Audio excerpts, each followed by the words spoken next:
യേശുവിൽ ഏറ്റവും പ്രിയപ്പെട്ടവരെ, ഡെയിലി ബ്ലെസ്സിങ്ങിലൂടെ ദൈവവചനം കേൾക്കുവാനും പ്രാർത്ഥിക്കാനും നമ്മൾ ഒരുമിച്ച് ഒരുങ്ങുകയാണ്.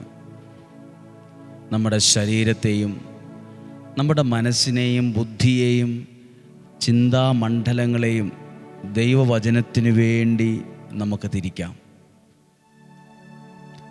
ഇന്ന് പ്രാർത്ഥിക്കുമ്പോൾ, ഇന്ന് വചനം കേൾക്കുന്നതിന് മുമ്പ് നിങ്ങളുടെ പ്രാർത്ഥനകൾ, നിങ്ങളുടെ ഏറ്റവും പ്രധാനപ്പെട്ട ആവശ്യങ്ങളെ മനസ്സിലൊന്ന് ഓർത്തേ.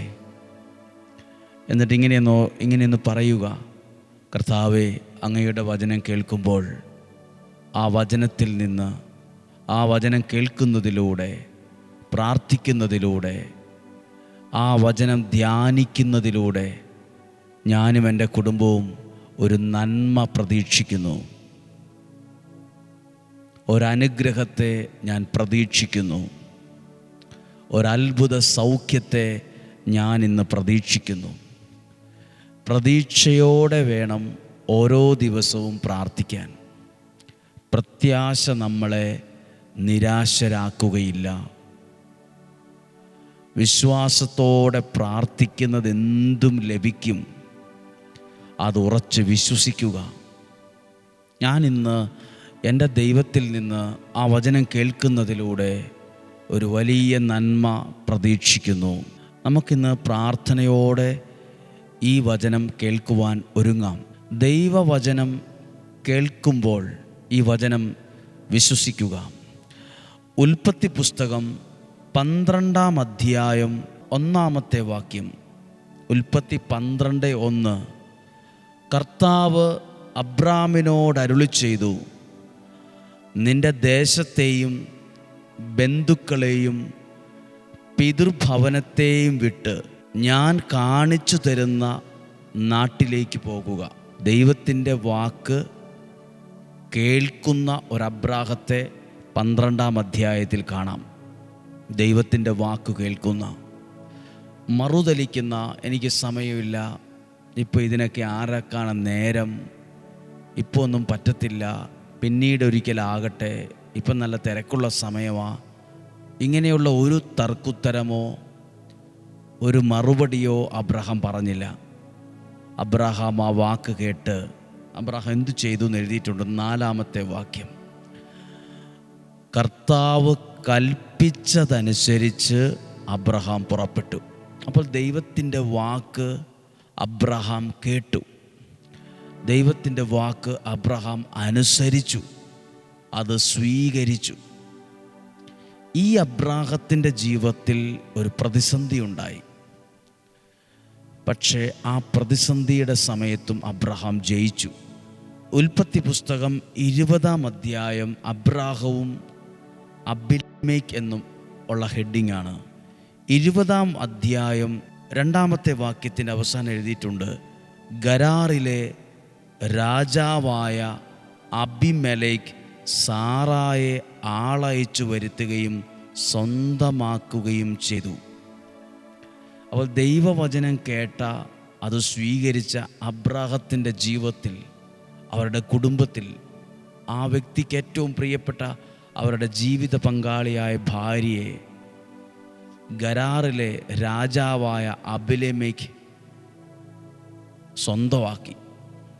ജീവിതത്തിൽ വലിയ ദുഃഖമുണ്ടാകുന്നൊരു സമയമുണ്ടായി. പ്രതീക്ഷിക്കാത്തൊരു പ്രതിസന്ധി വന്നൊരു സമയമുണ്ടായി. രാജാക്കന്മാരുടെ കാലമാണ്. ആർക്കും എന്തും ചെയ്യാം, രാജാവിന് എന്തും ചെയ്യാം, ആരും ചോദിക്കാനില്ല, പറയാനില്ല. അന്നത്തെ കാലം രാജഭരണം, രാജാവിൻ്റെ തീരുമാനം, രാജാവിൻ്റെ ഇഷ്ടം. അബ്രഹാം ഇവിടെ നിശബ്ദനായിരുന്നു. അന്ന് ഇവിടെ ഒരു വാക്യം എഴുതിയിട്ടുണ്ട്, അത് വാക്യം വായിക്കാനാണ്. 6-ാമത്തെ വാക്യം. ദൈവം സ്വപ്നത്തിൽ അബിമേലെക്ക് എന്ന രാജാവിന് പ്രത്യക്ഷപ്പെട്ട് അവനോട് പറഞ്ഞു, നിർമ്മല ഹൃദയത്തോടെയാണ് നീ ചെയ്തതെന്ന് എനിക്കറിയാം. എനിക്കെതിരായി പാപം ചെയ്യുന്നതിൽ നിന്ന് ഞാനാണ് നിന്നെ തടഞ്ഞത്.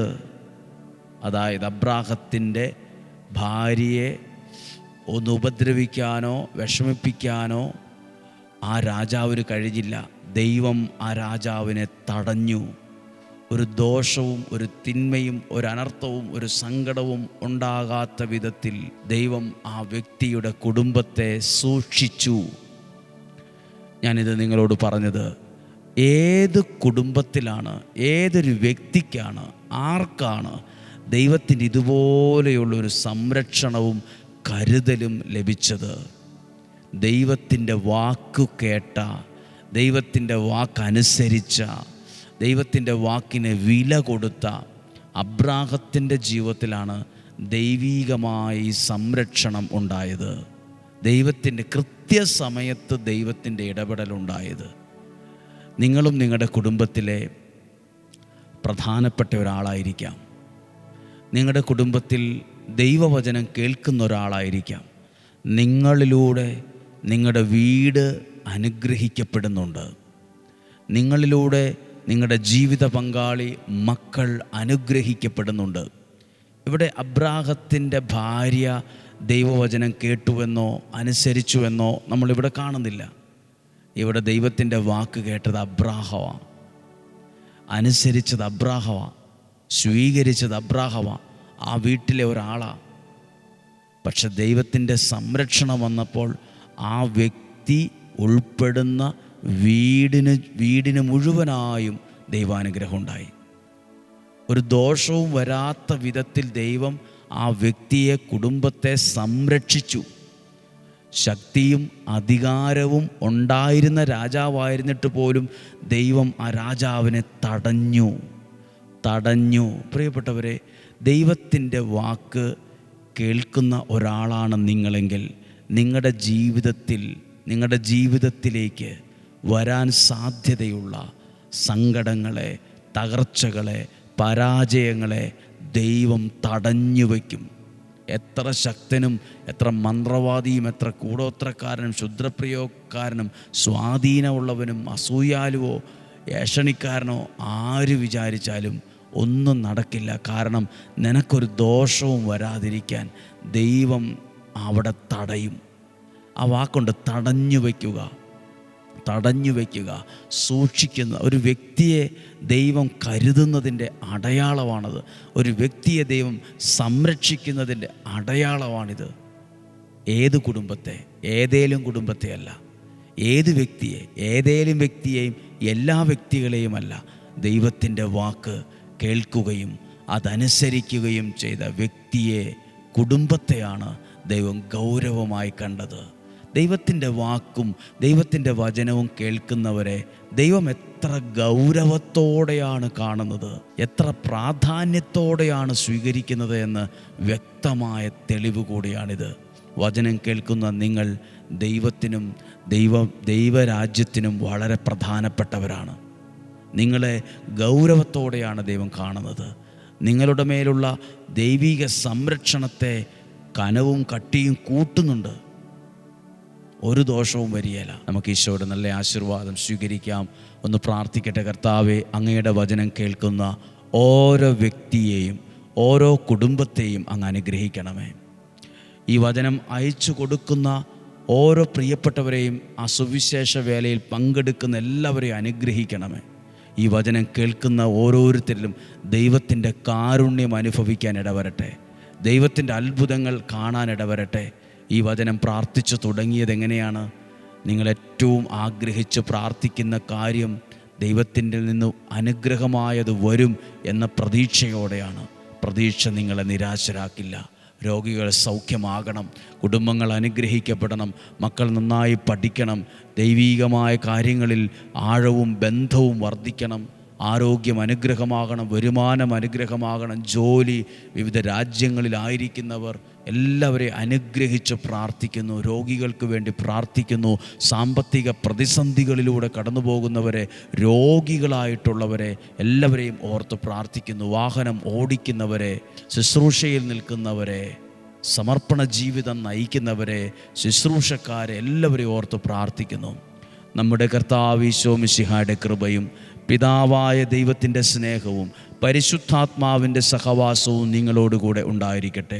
നിങ്ങളുടെ കുടുംബത്തിൽ, നിങ്ങളുടെ കുടുംബത്തിലെ ഓരോ സാഹചര്യങ്ങളിലും ഉണ്ടായിരിക്കട്ടെ. ആ വീട് മുഴുവൻ ദൈവിക സംരക്ഷണയിൽ നിറയട്ടെ. ആ വീട്ടിലേക്ക് കയറി വരുന്ന വഴികളും പാകം ചെയ്യുന്ന ഭക്ഷണവും എല്ലാം അനുഗ്രഹമാകട്ടെ. രോഗങ്ങൾ, അപകടങ്ങൾ, ദുർമരണങ്ങൾ മാറിപ്പോകട്ടെ. ദീർഘായുസ്സും ആരോഗ്യവും സന്തോഷവും സമാധാനവും ഉണ്ടാകട്ടെ. ഈ സാഹചര്യങ്ങളിൽ എല്ലാത്തരം പകർച്ചവ്യാധികളിൽ നിന്ന് ഞങ്ങളെ സംരക്ഷിക്കണം. പകർച്ചവ്യാധികളിൽ നിന്ന് ഞങ്ങളെ പട്ടിണിയിൽ നിന്ന് ഞങ്ങളെ സംരക്ഷിക്കണമേ. ദാരിദ്ര്യത്തിൽ നിന്ന് ഞങ്ങളെ സംരക്ഷിക്കണമേ. ഞങ്ങളുടെ കുടുംബത്തിൽ എല്ലാവരും സന്തോഷത്തിലും സമാധാനത്തിലുമായിരിക്കാൻ ഇടവരണമേ. സാമ്പത്തികമായ പ്രതിസന്ധികൾ മാറണമേ. സാമ്പത്തിക പ്രതിസന്ധികൾ മാറണമേ. യേശുവിൻ നാമത്തിൽ, ഇന്നും ജീവിക്കുന്ന യേശുവിൻ നാമത്തിൽ നിങ്ങൾക്ക് വേണ്ടി പ്രാർത്ഥിക്കുന്നു. ഒരു ദോഷവും വരികയില്ല, ഒരു തിന്മയും വരില്ല, ഒരനർത്ഥവും വരില്ല. സംഭവിക്കാൻ സാധ്യതയുള്ള പ്രതിസന്ധികളെ, തകർച്ചകളെ ദൈവം തടയും, നിങ്ങളെ സൂക്ഷിക്കും.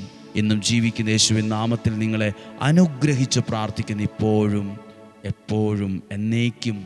ആമേൻ. ദൈവം അനുഗ്രഹിക്കട്ടെ. ഇന്ന് വെള്ളിയാഴ്ച ദിവസം ഇവിടെയുള്ള പ്രാർത്ഥനകളിൽ നിങ്ങളെയും ഞങ്ങൾ ഓർത്ത് പ്രാർത്ഥിക്കും. ധാരാളം ആളുകൾ ഈ ആലയത്തിൽ പ്രാർത്ഥിക്കാൻ വരുന്നുണ്ട്. പ്രതികൂല കാലാവസ്ഥയാണേലും സാഹചര്യങ്ങൾ അനുകൂലമല്ലെങ്കിലും ആഗ്രഹത്തോടെ, കൊതിയോടെ ഇവിടെയുള്ള പ്രാർത്ഥനയിലും വചനത്തിലും ശുശ്രൂഷയിലും എല്ലാം പങ്കെടുക്കുന്നുണ്ട്. കൽക്കുരിശിൽ എണ്ണയൊഴിച്ച് പ്രാർത്ഥിക്കുന്നവർ, നിയോഗത്തിരി കത്തിച്ച് പ്രാർത്ഥിക്കുന്നവർ, നിയോഗത്തോടെ ആ കൊന്ത ചൊല്ലി 33 പ്രാവശ്യം നിയോഗ പ്രാർത്ഥന ചൊല്ലുന്നവർ, ധ്യാന ചാപ്പലിൽ മുട്ടിലിഴഞ്ഞ് നിയോഗം സമർപ്പിക്കുന്നവർ, ഇങ്ങനെ ഓരോരുത്തരെയും ദൈവം അനുഗ്രഹിക്കുന്നുണ്ട്. ശുശ്രൂഷകളെ ദൈവം ഏറ്റെടുക്കുന്നുണ്ട്, അനുഗ്രഹമാകുന്നുണ്ട്. ഇന്നത്തെ പ്രാർത്ഥനയിൽ നിങ്ങളെയും ഓർത്ത് പ്രാർത്ഥിക്കും. നമുക്ക് ഒരുമിച്ച് പ്രാർത്ഥനയിലായിരിക്കാം. നാളെയും 5:30 ഒരുമിച്ച് കാണുന്നതുവരെ സ്വർഗത്തിലെ വലിയവനായ ദൈവം എന്നെയും നിങ്ങളെയും സൂക്ഷിക്കട്ടെ. ആമേൻ.